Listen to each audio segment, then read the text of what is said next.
saying? For Mike Compton hating ass. Tell Mike Compton you're a fucking hater. You know what I'm saying? All that bitch ass shit he be on, he a pussy. Cause you know why? Cause he never boxed before.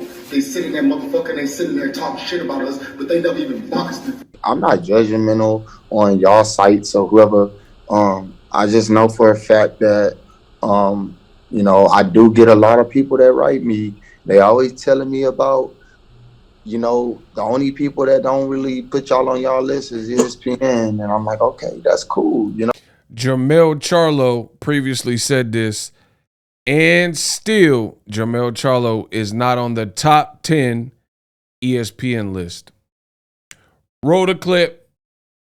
That don't make me mad. It don't do nothing to me. Y'all don't pay no bills in my house, and y'all probably just create y'all list every day. You know what I'm saying? Y'all change y'all list every time somebody fights. So that's y'all job, dog. I don't care about that. You know, I'm gonna get in there and do some dangerous stuff, and you don't even gotta put. You could boycott me off your list, like y'all been, whatever the case is. You know, so I don't care about that. I'm 154 Jermell Charlo, and I stand for my grounds for who I am. As long as, like I said, I'm making the people around me happy, and the peers and my coaches and the people that are telling me what to do, and they're satisfied with it, and I give my all. Your list don't matter. Wow, that was Jermell Charlo speaking from the heart. He says, as long as I'm putting my best foot forward, doing my job, you know, I don't care about these lists. And he's right. You know, they come out with the list every other day. But one thing that seems to be consistent on that list is the disrespect for certain fighters, like Jermell Charlo. Jermell Charlo ain't been on, look, boom. This is the ESPN men's pound for pound rankings. Number 1, Terrence Crawford. Number 2, Nayao Inoue or Inui. 3, Errol Spence Jr., stablemate and friend of Jermell Charlo. 4, Canelo Payday. You want payday? I know that. Alvarez. 5, Tyson Fury. 6, Alexander Usyk. 7, Vasily Lomachenko. 8, Dmitry Bivol. 9 is Shakur Stevenson. And 10, they just added Devin Haney, who just became an undisputed star, you know, undisputed champion at lightweight. Now, the ESPN, it's like over the years, they tried their best to make a mockery of it. So people don't even take it seriously anymore. How can you have Vasily Lomachenko on the list, but not Jermell Charlo, right? Like, it's mind-boggling. Lomachenko barely even got any fights. He was like 16-2, 18-2. Charlo got way more fights than him. Only has 1 loss, and that 1 loss he avenged by knockout, right? Got a record of 35-1-1.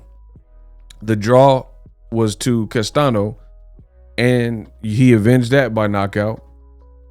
People doubted him in the Tony Harrison rematch. They doubted him in the Castano rematch, but the proof is in the pudding. As I predicted, you had Jermell Charlo. He get a KO in the 10th round.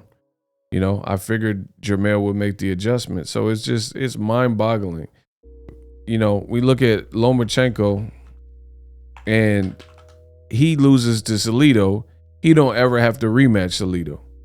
To this day, as of me recording this video, he has never rematched Salido.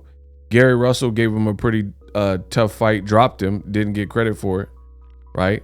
This man has a record of 16-2, and they want him to be the one so bad. And both of his losses, he ain't avenged either one of them.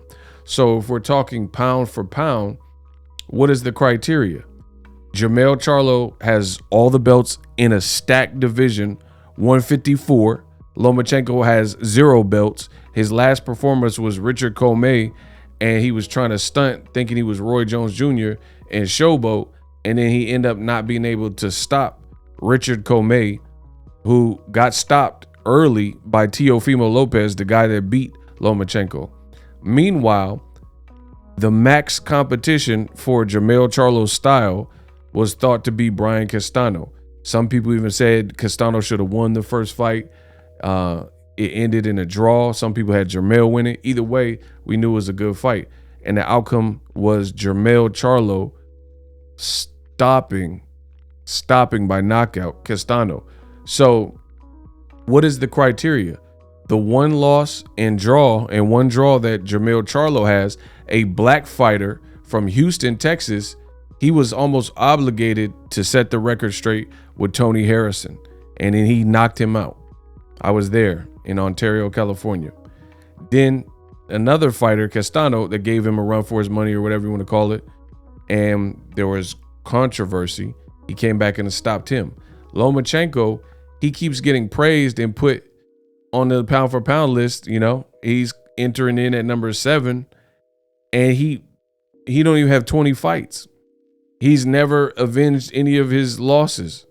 Teofimo, he's like, man, I'm noticing a pattern. How come Teofimo loses to George Kambosos, and then a black fighter, Devin Haney, goes to Australia to beat Kambosos and dominate him, but Teofimo didn't rematch Kambosos and hasn't been back to the ring since? Lomachenko loses to Salido, loses to Teofimo, and he has less than 20 fights, and he's still revered and put at number 7 on ESPN's pound for pound list, but he don't have to avenge the Salido. Like, now it's too late because the Salido fight was like 2013. Let me check the actual date. I know I'm 2014, so I was close, right? So Salido's still in beers now, so it's like too late to try to do the rematch now. But at this time, you know, straight after that, you lost your second pro fight, you should have rematched him, but they kept him away from that. And then now ESPN don't want to give credit to Jermell Charlo, and like, you know, it's mind-boggling. It's mind-boggling, and it lets you know that there's more at play here. Politics. Some of these lists, I do believe you have bigots making the list and voting on the list and bias and all these types of things. If you have a better solution, let me know how Lomachenko, you know, prevails. And don't give me because he moved up in weight, because Marvin Hagler is a legend in the sport and he didn't move up in weight, and everyone recognizes him as a legit legend.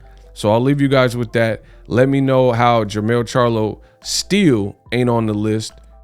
It's like they don't want the list to be too colorful because they had to add Devin Haney and Shakur Stevenson, and Errol's already on it, Crawford's already on it. And this is the most melanated the list has looked from ESPN and old media in quite some time. So it's like they're like, nah, we can't put Charlo on. But Charlo's doing his thing. His trainer will probably get trainer of the year, Derrick James, this year. He has the Ring Magazine belt, but ESPN and Ring Magazine don't want to rank Charlo on the pound for pound top 10. You let me know what the problem is. I'll see you guys later. And I'm out. Introducing Super Thanks right here on the official Boxing Ego YouTube. Super Thanks allows you, the viewers, to show a little bit of extra gratitude, which enables me as a full-time content creator to push out the content you need in the world of boxing. Underneath all the videos, you will see a heart with the $sign in it. You can enter any amount that you find suitable as a super thanks. A brand new interactive and colorful way to get your comments highlighted and noticed by not only myself, but other people on the YouTube platform. Super thanks, a unique and cool way to show and applaud us full-time content creators. Hopefully you guys enjoy the content. Super thanks. The future is now. The Hibernation 5s by Kenichi Bear. Hybrid gaming and lifestyle headphones. Out of the box, you can connect to any console or PC. Bluetooth ready with a low latency USB adapter, color RGB, and extreme bass mode. The Hibernation 5s adjust to you. Whether you need a gaming, travel, gym, or lifestyle headphones, the Hibernations got you covered. The new Hibernation 5s, link in the description. Customize the way you hear the world. Welcome to the nation. Are you tired of your YouTube videos not getting any views? Well, consider TubeBuddy. I've used TubeBuddy for years to scale up my YouTube channel. Now we're sitting over 200,000 subscribers. TubeBuddy is a browser extension that offers a ton of built-in productivity and time-saving services to take your channel to the next level. Use my link in the description to get started with TubeBuddy and level up your channel faster. We work.